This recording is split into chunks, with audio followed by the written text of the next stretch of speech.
बच्चों good morning. आज हम आपको पढ़ाएंगे प्रकाश का परावर्तन।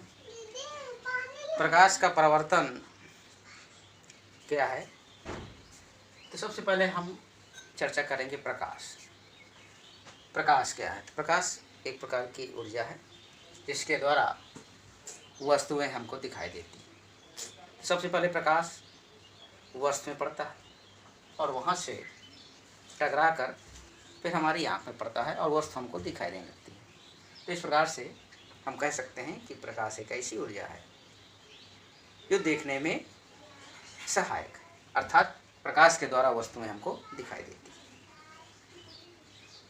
प्रकाश, जैसा कि आप जानते हैं कि प्रकाश सीधी रेखा में चलता है। यह विद्युत चुंबकीय तरंगों के रूप में चलता है और निर्वात में प्रकाश की चाल होती है बच्चों। निर्वात में प्रकाश की चाल 3×10⁸ मीटर प्रति सेकंड। निर्वात में प्रकाश की चाल होती है 3×10⁸ मीटर पर सेकंड। प्रकाश इस रफ्तार से चलता है। अब हम चर्चा करेंगे जो हमारा मूल टॉपिक है, प्रकाश का परावर्तन।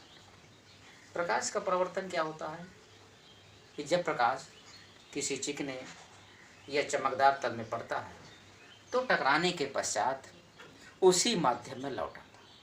इस घटना को प्रकाश का परावर्तन कहते हैं। बस समझ आइए बच्चों, प्रकाश का चिकने तल से टकराकर वापस लौटना ये कहलाता है प्रकाश का परावर्तन। बात क्लियर हो गई? अब देखिए, इसके लिए हम क्या करते हैं।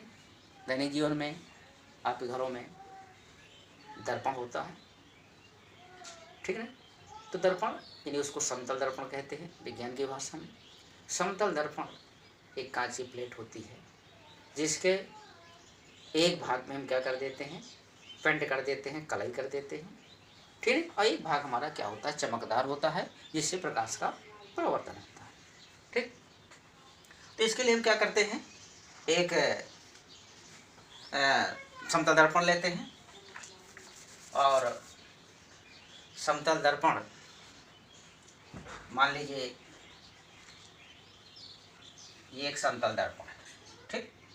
ये M1 M2 एक ये क्या है, ये समतल दर्पण है, ठीक।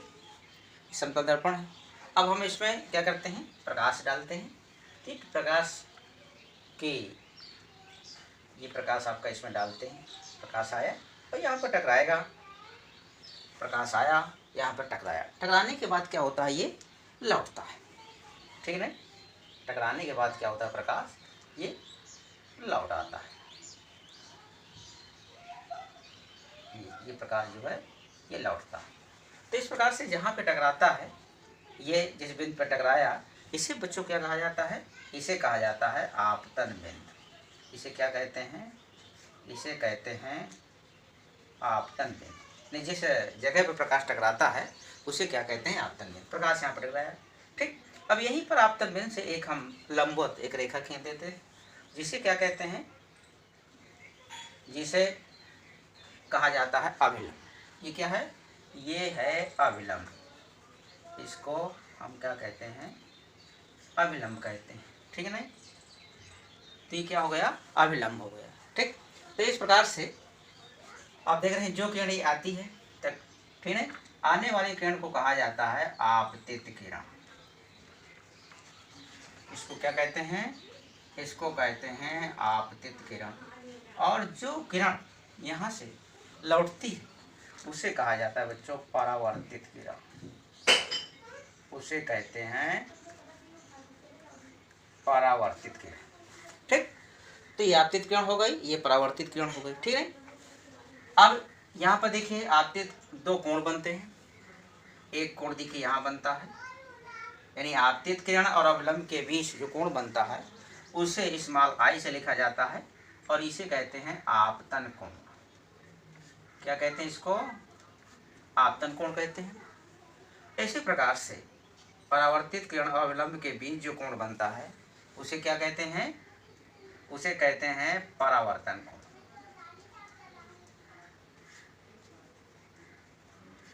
परावर्तन कोण। तो इस प्रकार से देखिए यहाँ पे दो कोण बने, आपतन कोण और परावर्तन। ठीक, अब देखिए तो ये क्या रहा, इसका प्रयोग रहा प्रकाश के परावर्तन का। ठीक है, एक हमने समतल दर्पण लिया। ठीक है, जो किरण आई वो आपतित किरण कहलाती है। जो किरण यहाँ से लौटती है टकराने के पश्चात परावर्तित किरण है। ठीक, और यहाँ पर जो है दो कोण बने, आपतन कोण और परावर्तन कोण। तो इसी के आधार पर प्रकाश के परावर्तन के दो नियम होते हैं। प्रकाश के परावर्तन के कितने नियम होते हैं? दो नियम होते हैं। ठीक है, तो हम प्रकाश के परावर्तन पे नियमों पे चर्चा करेंगे। तो पहला नियम देखिए क्या हो जाएगा, इसी डायग्राम से हम नियम देखिए आपको बताएंगे।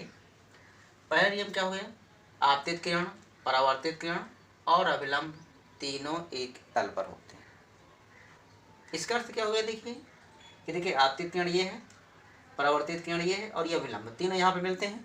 तो इसका अर्थ ये हो गया कि पहला नियम हो गया आपतित किरण, परावर्तित किरण और अभिलंब तीनों एक तल पर होते हैं। ठीक, दूसरा नियम क्या हो गया, आपतन कोण और परावर्तन कोण ये आपस में बराबर होते हैं।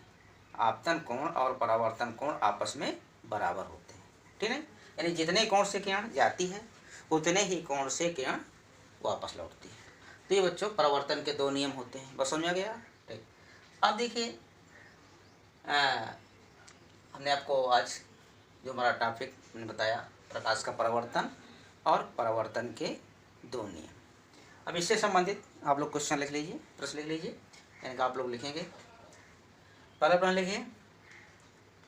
पहला प्रश्न है, निर्वात में प्रकाश की चाल क्या होती है? पहला प्रश्न है, निर्वात में प्रकाश की चाल क्या होती है? दूसरा प्रश्न लिखिए, प्रकाश के परावर्तन से आप क्या समझते हैं? लिखिए। तीसरा, प्रकाश के परावर्तन के नियम लिखिए। प्रकाश के परावर्तन के नियम लिखिए। ये तीन प्रश्न आप लोग इनका आंसर लिखिएगा। तो आज इतना ही, शेष हम चर्चा करेंगे अगले टॉपिक पर।